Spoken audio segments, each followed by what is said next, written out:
come and join me today as I show you how to take some polymer clay, some coloring materials, and a little bit of your time, and you can make some really cool apples for your 18-inch dolls that look just like this. Join me and see how easy this project is.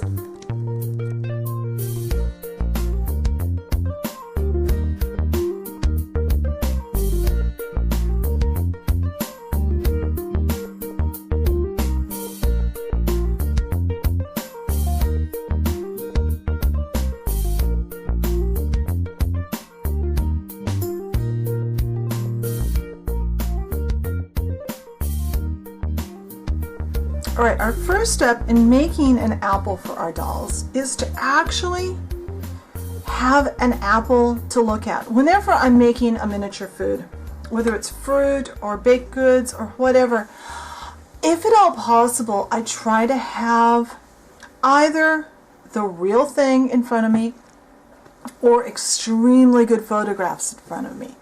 I prefer to work from the real thing, because I pick up details that I can't on a photo, and on the real thing I can turn it over. If I had a picture of an apple, for instance, I couldn't turn it over to see what the bottom or the back looked like. I can only see one angle.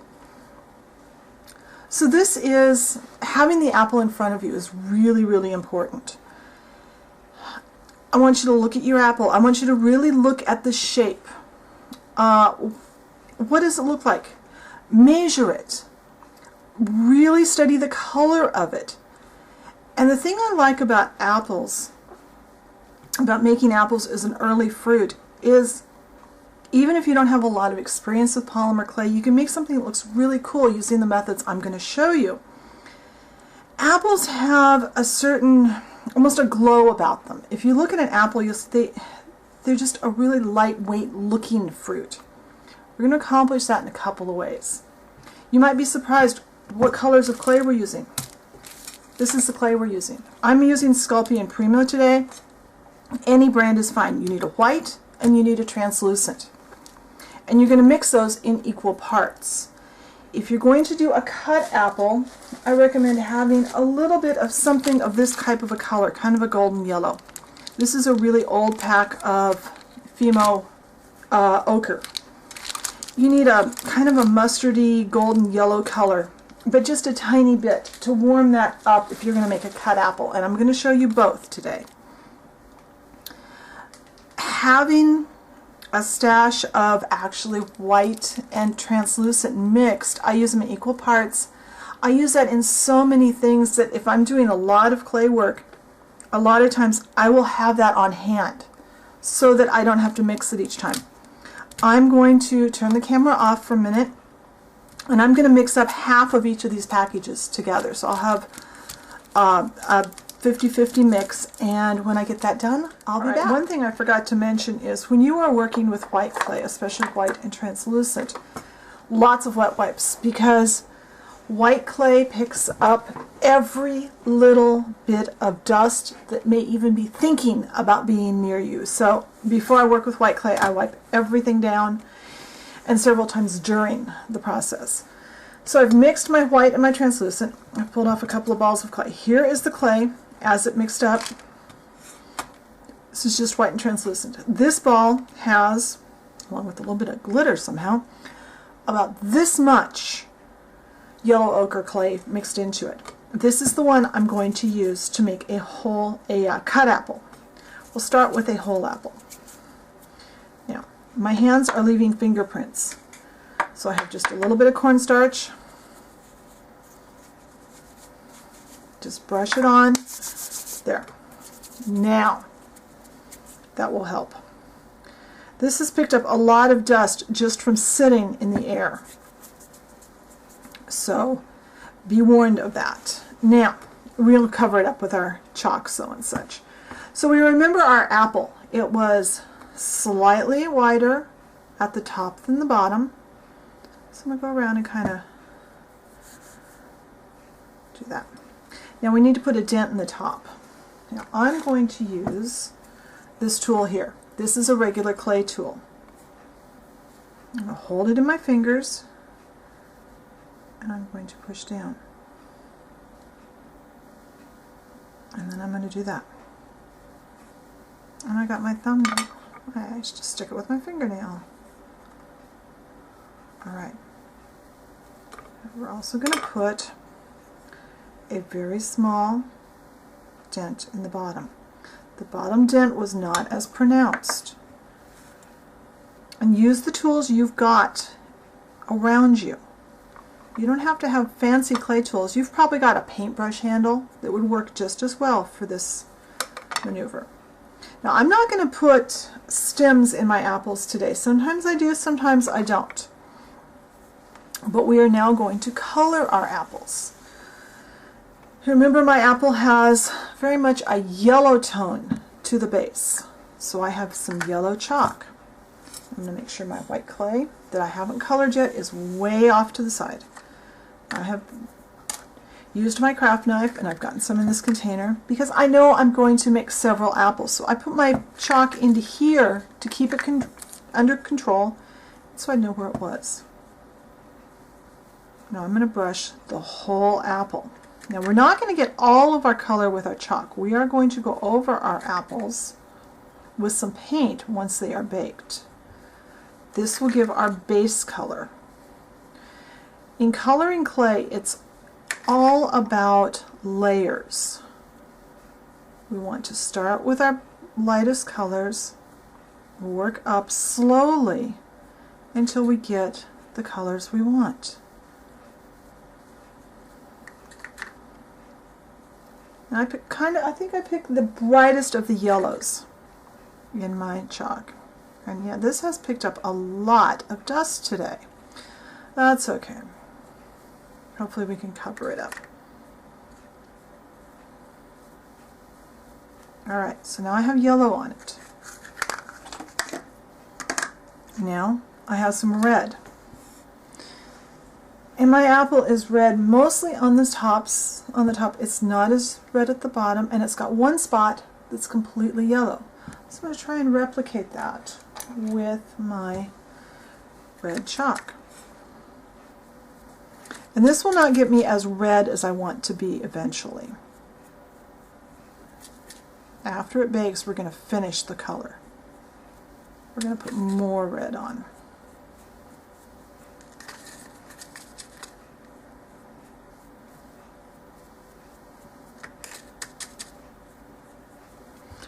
But this is sort of that same batch of chalk that I was using when I did the dinner rolls and several other projects on this channel.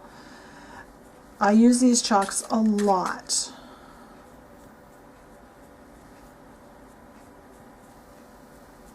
And I like having lots of colors available.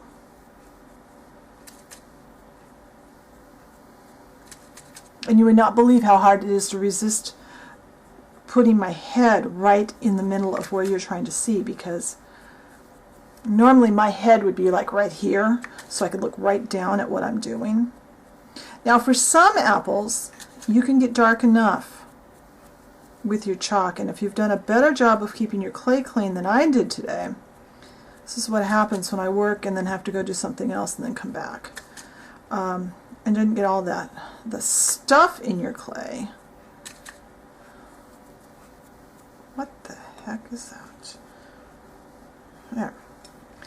I just used wet wipe and pulled off whatever that is. Oh.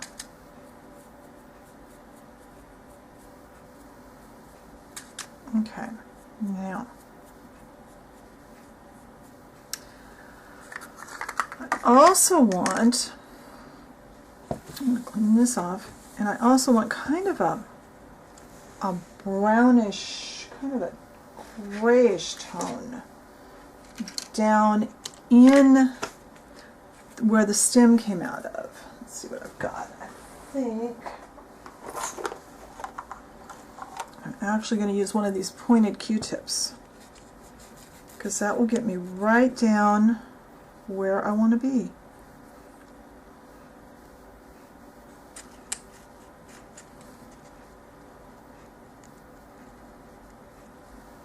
There. Now, if you remember when we looked at the bottom of our apple, it has a little bit of green. It's got kind of a point down there that's, let's see what I've got. I've lost my favorite tool for doing the bottoms.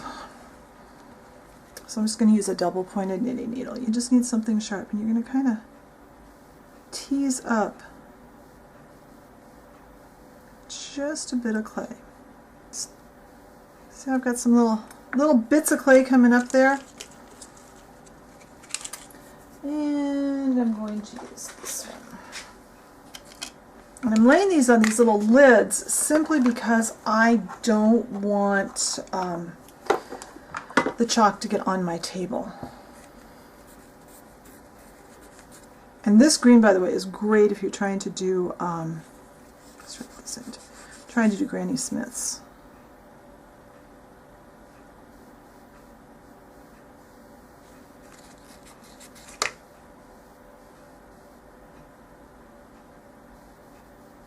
There.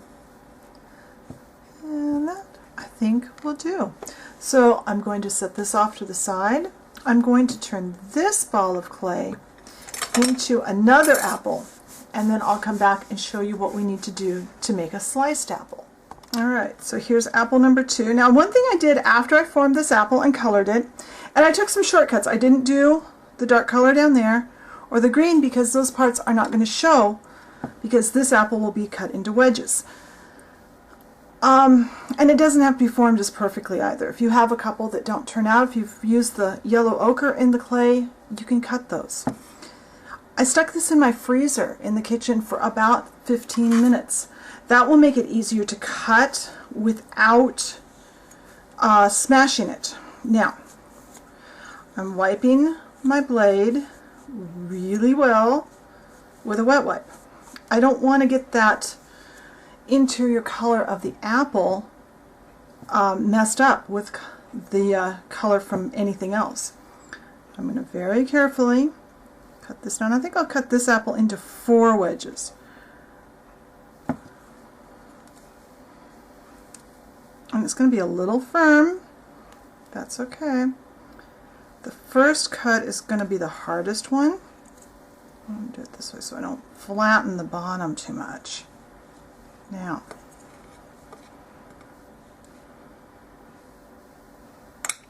see, it's not frozen solid, and it didn't keep it from distorting completely, but it made it a little bit less distorted when I cut it.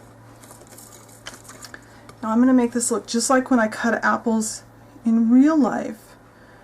Just cut them into wedges, and then what I like to do in real life is I cut the core out. So I'm going to cut that little wedge out. That way we don't have to come up with the apple seeds. And you'll notice this is not a completely white clay because it's got that little bit of yellow ochre in it. Now, I don't want to leave this texture, the center part, without a little bit of texture. So I'm going to take a toothbrush and I'm just going to lightly pounce on here. And if you notice you've pulled a little bit of the red from the outside down, just use a wet wipe. You don't want to overdo this. You could also just roll it, just lay it on sandpaper and get a little bit of texture too.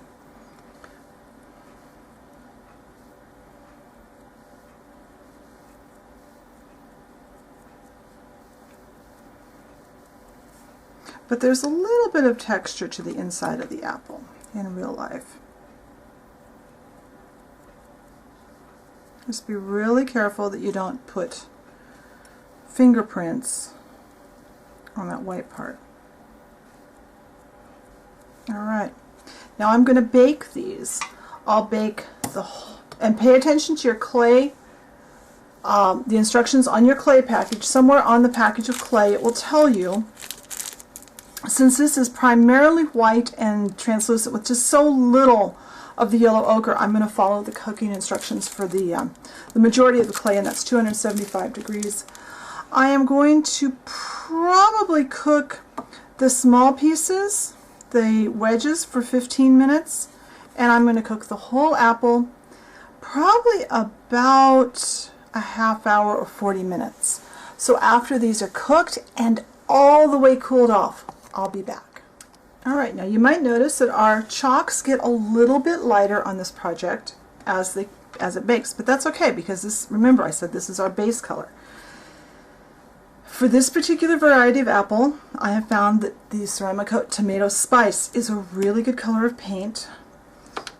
Yeah, you can actually see this. What do you know? I'm actually putting it on the tile where you can see it. Now, fresh wet wipe, because we don't want to get any paint here, but I still need to hold this.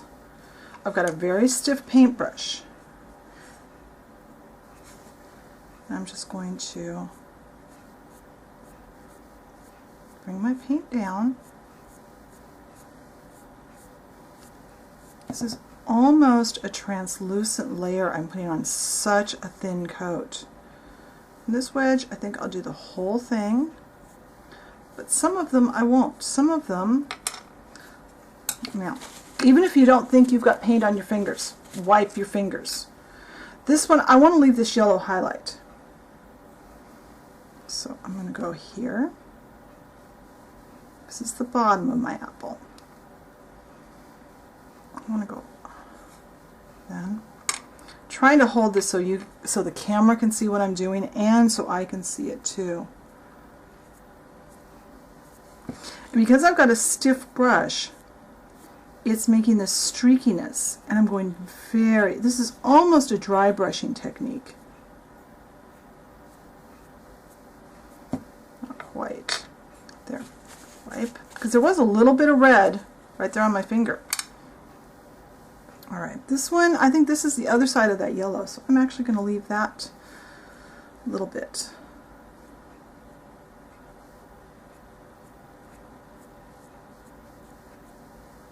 I'm going to go all the way down on that side.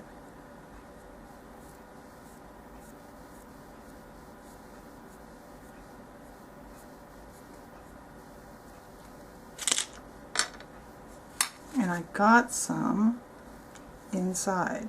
So kind of check your apple wedges a little bit. There. Get that fingerprint off. Let's double check. That one's fine. That one's fine.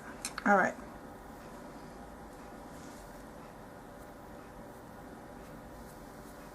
I think I got paint onto the white portion because I had just a little too much paint on my brush and I hit the edge of the apple wedge.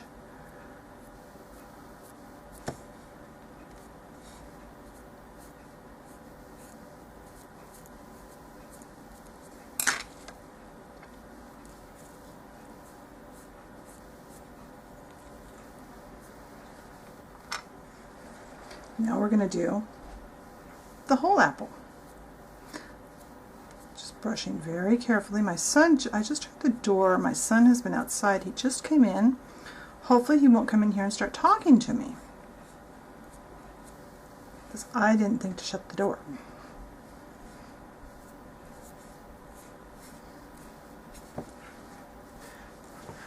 Oh. I'm just going to continue to paint until we coat all the places that we want the deeper yellow.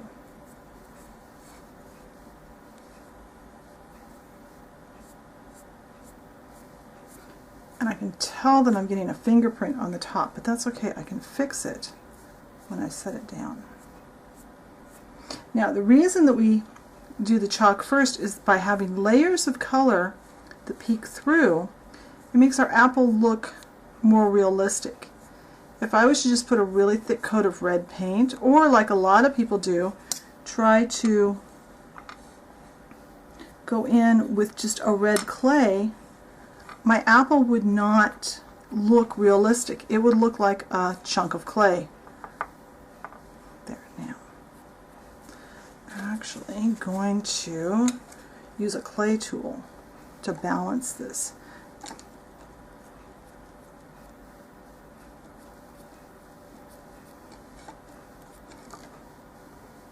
Stay still. Alright, that's I think all I'm going to do right now, because if I keep going I'm going to make a mess. So that paint needs to dry. When that paint is dry, we'll come back and we'll put a final coat on the peels of these apples. Alright, now that the paint is dried, our next step is we need to put a slight finish on the outside of our apples, just on the skin side. And I'm using, now this is a really old bottle. They've changed the label. You're looking for, I think it's Pledge Floor Finish. It will say with Future Shine or something like that. I will try to put a link to the product on the company website on the blog post. So be sure and go over to the blog, check that out. You could use another satin finish, but for fruit, I really like this. And I've had this container for, I think about 10 years. And you can see I've hardly used any, and I use this a lot. So it lasts for dang near forever. Alright, now you're going to be very careful. You don't want to get this on the cut sides, just on the outside of the apple.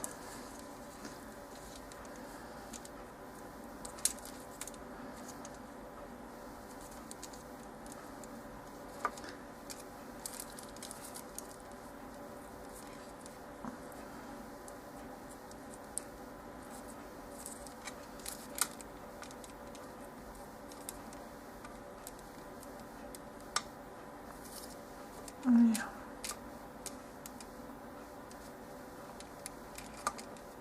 A lot of times, if I just had the whole apples, I would actually put this into a small bowl and just rolled the apple in it. But since I had to brush it onto the cut pieces. So that's all there is to this step. This needs to dry. Be sure to wash your paintbrush out. It comes out with soap and water. And when this is dry, I'll be back and we'll take a final look. Alright, so now we have finished our apples. They're all dry. And you notice they have just a very slight shine, just like a real apple. And by being very careful, we have shine here, but not here, so it looks more realistic. So I hope you enjoyed this project. I hope you make them for your dolls, and hopefully you'll come and show me on Facebook what yours look like. Come again next time and see what we make then.